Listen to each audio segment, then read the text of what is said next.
Although New York City is enjoying a rare moment in history with its tax coffers overflowing, all too many residents feel they're being left out of the party. It's harder than ever for low-income families to find housing. Mothers on welfare are being forced onto workfare, even though childcare isn't available. Jobs are scarce for workers without college degrees or technical skills. I'm David R. Jones, president of the Community Service Society of New York.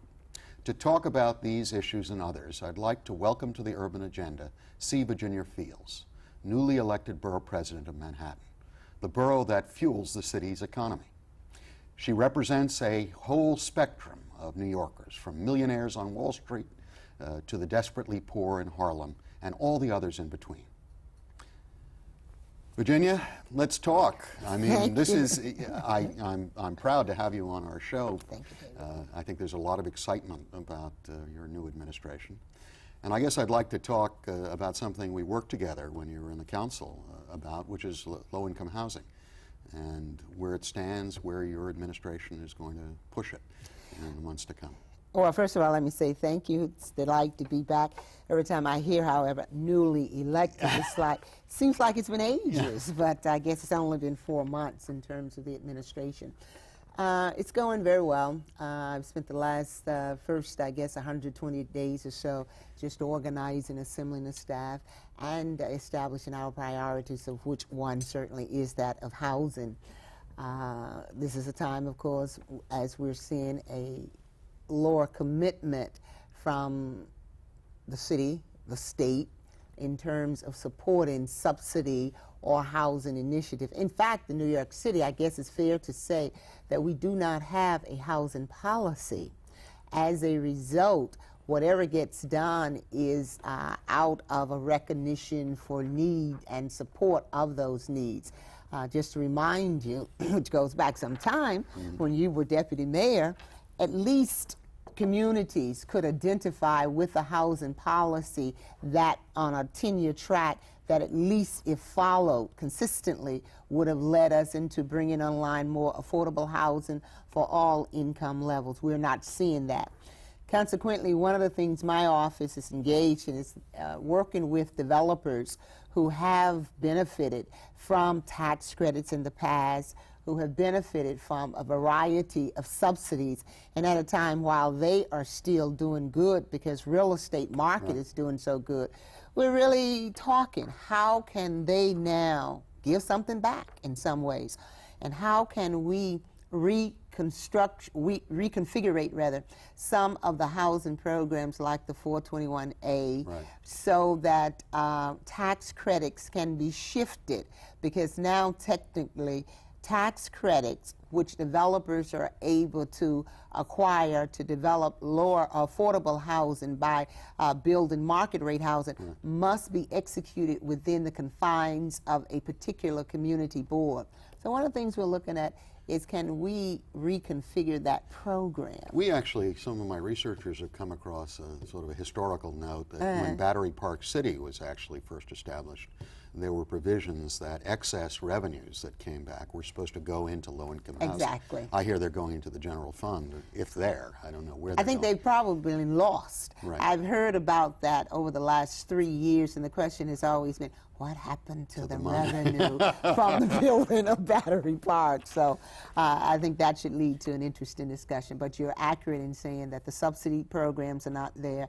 The support for affordable housing, as we have seen in previous administration, simply is not there. And we're having a problem right here. Now, in the news all the time, of course, is the mayor's effort to suggest moving the Yankee Stadium from its place up in the Bronx to Manhattan. What is, have you taken a position on this? Oh, yes, a very public position, and it is my opinion that Yankee Stadium should remain in the Bronx. I have said that, I support that, and I have not seen any reports or studies or proposal that has caused me to change that point of view. I think considering moving Yankee Stadium to the west side of Manhattan, as the proposal speaks of in that immediate area, would create terrific traffic transit, and environmental problems. And Manhattan has the, our level of air quality is higher than that of the federal government standards already, and it would only exacerbate that problem. And I think when you look at Manhattan overall, we're fortunate in that we have a number of economic development initiatives moving forward, obviously the seat of the financial center. So we have a lot more to offer than the Bronx. Yankee Stadium is one of the major economic development pieces in the Bronx, and I think that it would destroy that community and to a certain extent that borough by removing it. It is important to remember that the Bronx is a part of New York City, of the 5 boroughs. So what are we doing by destroying one to add to another borough and my borough, and one should think, well, I'd be happy about it. But I think there are many other factors to consider here, the ones that I mentioned. So what I have asked for is a proposal from the mayor that will explain exactly what this will mean, how it will be done, what impact it will have on this borough, and at this point no proposal has been submitted. The only thing, of course, we've heard is that the commercial rent tax should be phased out over a longer period of time. And I'm one of the borough presidents who's been calling for the immediate elimination of the commercial rent tax, because it only affects businesses from 96th Street to Chambers in Manhattan. It's the only place in the world where such a tax. Exactly. And when you think about the fact that it affects businesses with rent of $100,000 or more, that's very easy to reach in Manhattan. $100,000 rent is not a sizable amount, not in Manhattan's market. Well, let's shift from baseball to another topic that I know is close to your heart, and which is health care. Clearly, you started your career as a community board chair in District 10. And basically, healthcare has always been a question, right from the old battles around Sydenham and the closing of Sydenham. Well, what about what's happening up with Harlem Hospital and the proposed, not so proposed anymore, the layoffs that are being contemplated up there? You know, as we've engaged in this recent battle, I would call it, surrounding healthcare and the layoff workers, I could not help but think, do we ever reach a point where we would be able to stop fighting so many battles and just provide good care?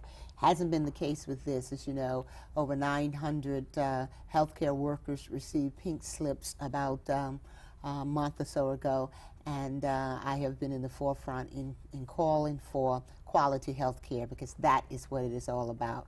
We met with doctors at Harlem Hospital who in fact did tell us, under the leadership of Congressman Rangel, we met with them and they told us that it will indeed have an impact, because the latest round of cuts prior to this one has already been felt in terms of waiting time for various services at the hospital.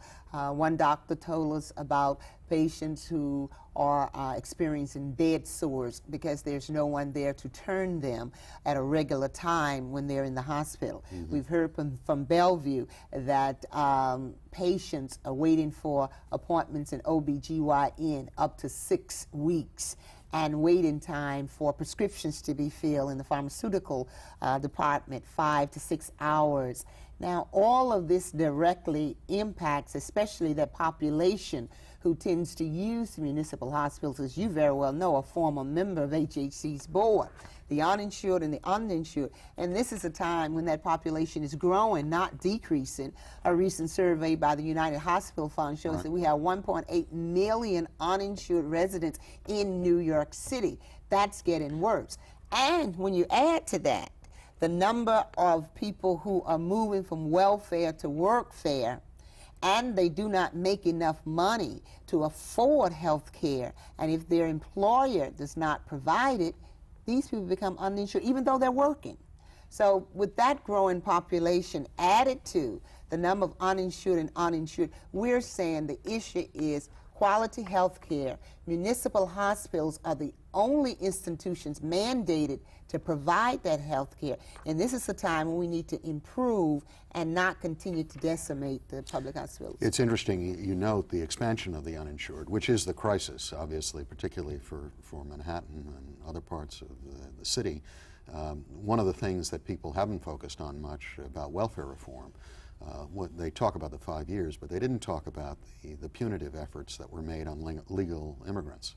We're getting about 115,000 new legal immigrants coming into the city every year. They're specifically prohibited from getting anything more than emergency care. So the public hospitals are their last resort. If you have an appendicitis, 10,000 easy. I don't know about the immigrants that other people may know, but no one has these kinds of funds when they're just starting out, and it can hit everybody.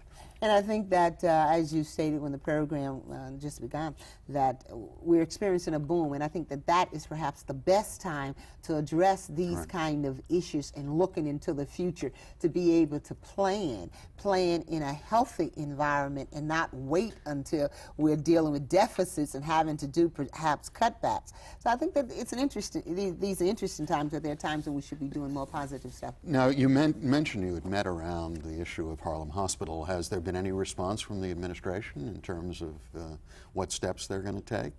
Well, I had a meeting with Dr. Marcos, and we've written letters. I've written letters to the mayor, had a meeting with one of his with his chief of staff, and we had a chance to discuss this, but there has been no response in terms of looking at the kind of data and information we have put into that office. Stop, do not lay off the workers, do not redeploy them into other city agencies, but take a look at the population who uses the municipal hospitals. Where are they going? What is the level of services? And the reality is more services are reduced or eliminated, fewer people will go to the hospital. It's a self-fulfilling prophecy, and I think it is so clear.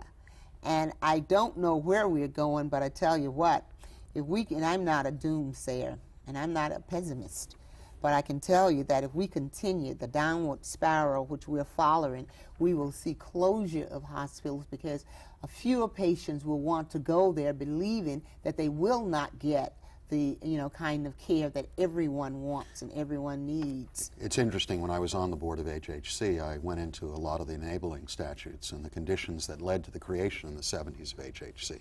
And basically it was more and more patients, particularly patients of color, who were being turned away by voluntary hospitals traditionally because they didn't have any coverage.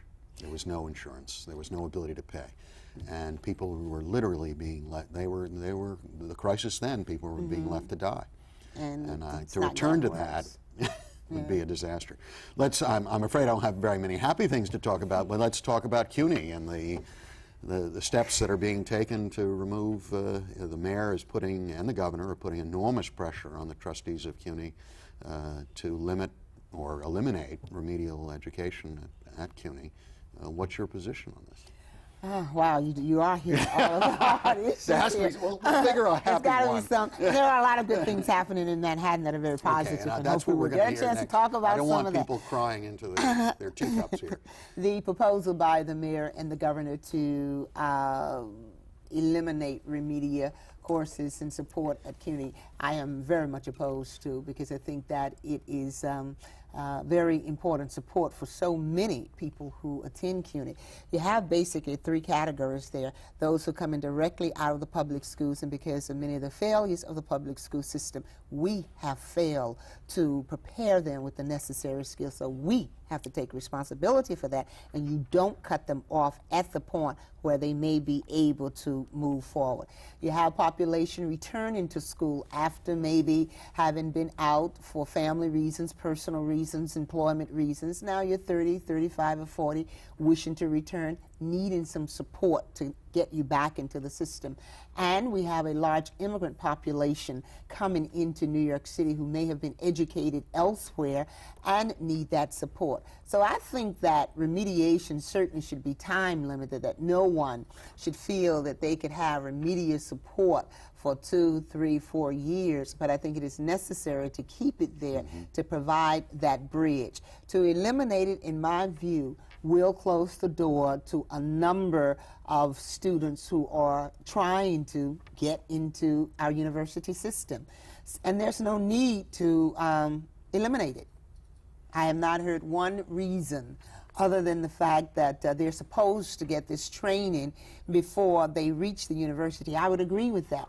The other thing that we're working with, and my office has convened a meeting with all of the presidents of the CUNY system, the chancellor of the CUNY board, and Paolucci and the acting interim chair of CUNY, and we had a very good discussion along with other electeds from Manhattan and the chair of the council's Higher Education Committee, Councilwoman Helen Marshall.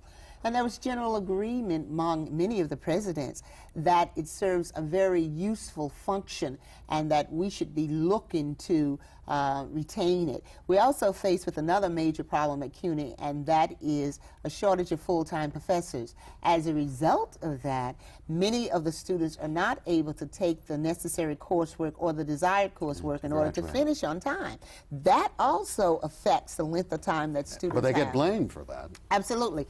So again, I say, David, that I think because we are seeing or experiencing a good time in our economy, this is an excellent time to examine all of these systems and where they need mending, let's do so, but not just end them arbitrarily because of ideological or political bends of any leader who's in office. Well, let's talk about the good things, you see. I don't want to, it is painting too grim a picture, and I have a tendency to do that. but no, I'm sure in your first months as borough president, you've seen some extraordinary, exciting things going on in Manhattan. And I'd like you to tell our audience about it. We're certainly moving forward with a lot of exciting development projects in Manhattan. In some of our areas, we are seeing housing moving forward that will address the needs for some people, mostly those with income. But I know that all income levels need decent housing, and we're seeing some of that move forward. We're seeing some improvements in our schools. Education is my #1 priority, and as such, I've spent a lot of time going to schools here in Manhattan, and the good news is that there are some schools that are doing exceptionally well. Students are learning, they're progressing, a lot of good activities, but of course, the other end of that, we still have so many students who are far behind and are not excelling. I think one of the most exciting things though about Manhattan is that you have so many neighborhood associations and block associations and people who really care about their communities and are doing a lot of work in order to improve the quality of life. Unfortunately, they never get a lot of attention, so we are focusing on ways in order to try to help that. Another good thing I find is that the private sector is very eager to be of support and to respond to needs within the public sector that government is not able to respond to in a timely manner or not at all. So I think that being able to create greater partnerships and marriages, if you will, between the public sector and the private sector is a real strength in this borough, one on which we're really leaning right now. So with all this good news, how are you going to handle all the traffic? Traffic is still a nightmare. That's why we don't need Yankee Stadium, because it will only add to the traffic of Manhattan. I mentioned in my opening remarks, obviously concern that many people are not riding this boom upward, particularly those with limited skills. What are we going to have to do to try to get more people who have limited skills or coming off welfare into mandatory work relationship? How are we going to handle this? I think there are several things that we can do. First of all, looking at the major international corporations that we have here. Many of them still have jobs, often referred to as the backroom jobs, that are out in other cities and other areas. They need to bring those jobs here because it's basically low-skilled and under-skilled people who provide the work in those particular areas. And I think it would be an important way to create some jobs and employ people. I think we also need to look at, even right here in Manhattan, industrial and manufacturing opportunities. There still exists in certain parts of this borough the opportunity to build and create jobs through that means. So we need to look at the population of people who are moving from welfare to so-called workfare. And I say so called because there are no jobs out there for the people. How well are they prepared? And most of them lack the skills for the high-level technological jobs that are in fact in place. So let's look at the areas where we're growing. Tourism is booming. There are many low-level jobs and jobs where this population can qualify, and we need to find ways to move them into that. The technology, again, look at the areas of support needs for those particular areas that are growing. How can we move this population into some of those jobs along with expanded industrial type jobs? I think so. The opportunity exists. We just need to explode them. Yeah, it's interesting. My organization, Community Service Society, has been tinkering with a notion of something called the Jobs Authority, which is basically data collection. We've had a real problem understanding what's happening to people who are coming off welfare, what job opportunities there are in the city, and there's very little data collection going. And of course, the mayor has been particularly resistant to releasing any data of any sort about his administration and how they're doing on jobs. I've just joined the Independent Budget Office as one of their advisory committee or member of their board. Congratulations. Well, I don't know. After leaving HHC from one to another, and there is a lawsuit, again, challenging the mayor on his refusal to release data. How do we go about starting to collect real data? We have enormous potentials for people to get work. There's very little linkage between people who are sitting in poor neighborhoods and some of the business opportunities coming online. How do we begin this process of setting it up? Because of the problem you cited, and it is regrettable that more information is not forthcoming from the administration, because it would be so much easier. But I think that what we have to do is to go directly to the sources of some of these, the places where we want, the corporations, the big businesses. There must be mechanisms by which this information is provided. We just have to know exactly where it is, go directly to the sources. It takes much longer, but it's necessary. What do you need in order to make your business work? What are going to be your employment needs over the next 5 years and the next 10 years? And let's begin to look at those who are coming off of welfare. What can they provide to this employee in terms of what they need? Also, I think it's important for us to look at our education system and do a similar kind of thing. Begin to train our young people who are coming out of high school. The reality is all of them will not go to college by choice or circumstances. They will not be going to college, and we need to be able to transfer them into work. So, working with our larger corporations, working with the business community, identifying more fully what their needs are, and working with the population who need the jobs to be able to meet those needs. So I guess we're going to have to go directly to those sources rather than wasting time trying to get it through the government. Let me talk about something else. Manhattan is the cultural mecca of the world, thought by many. There's been a lot of attention to cutbacks in support of cultural institutions, except for a handful. What is your administration's attitude going to be in terms of support of cultural institutions going forward? We have a capital budget in the Borough President's office, roughly around $10 or $11 million, and by coming in at the middle of this fiscal year, there had been commitments made by the previous Borough President that we chose to honor because it's still supporting Manhattan institutions, so it limited our pot. But even within that pot, we are making significant contributions to our libraries, to our culturals, and to our schools for wiring, especially for computers. And we've also written a letter to the mayor raising the concerns around the needs of our culturals and our libraries. The unique thing, again, about Manhattan, even though we are a borough like the other 4 boroughs in the sense of 1 of 5, it is the borough where our services are used widely, not only by just residents of the city, but the tourists. So when you come to a Carnegie Hall, when you come to the Library of Performing Arts and so forth, the Metropolitan Museum, etc., these institutions help with our tourism, and tourism is up. So I believe that they should be given a tremendous amount of support financially and otherwise from this administration, and to the extent that my office can provide it, we certainly will. I think, let me just close in terms of what would you see as in the next 4 years, your major initiative? What would you like to see at the end of the 4 years in terms of your term as an accomplishment or series of accomplishments? At the end of my 4 years, the one thing I really want to see is our schools improved.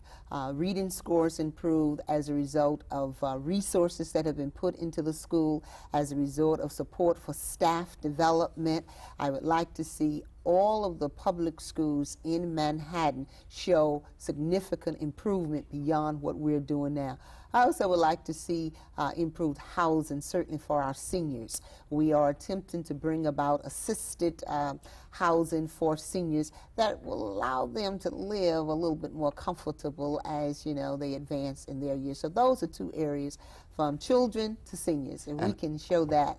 And I assume you'd like to see the mayor, you know, what would you like to see out of this administration? What I'd like to see out of this administration is really more of a willingness to work with other electeds, because I think that the kind of decisions that get made could be much richer, much broader, and much more in support of the things that make our city work. We're not a one-person elected town.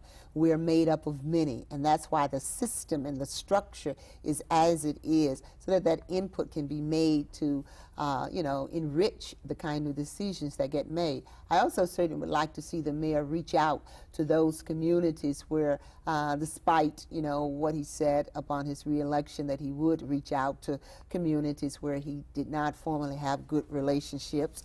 The black community is one of them. I'd like to see that improved, because I think that he could be enriched, decisions can be enriched, and it would certainly be of value to the communities.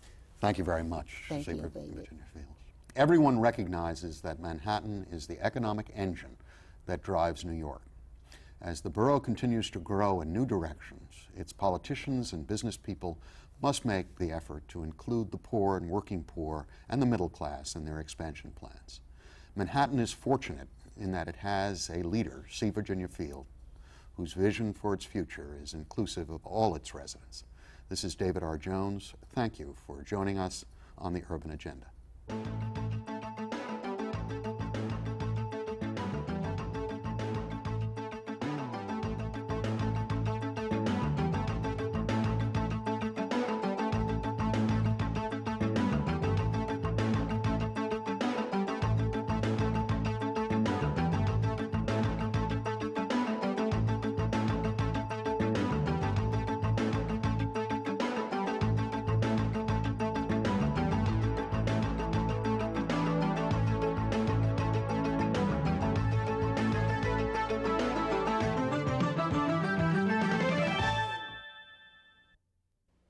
To comment on the Urban Agenda or for more information on CSS, contact Community Service Society of New York, 105 East 22nd Street, New York, New York, 10010.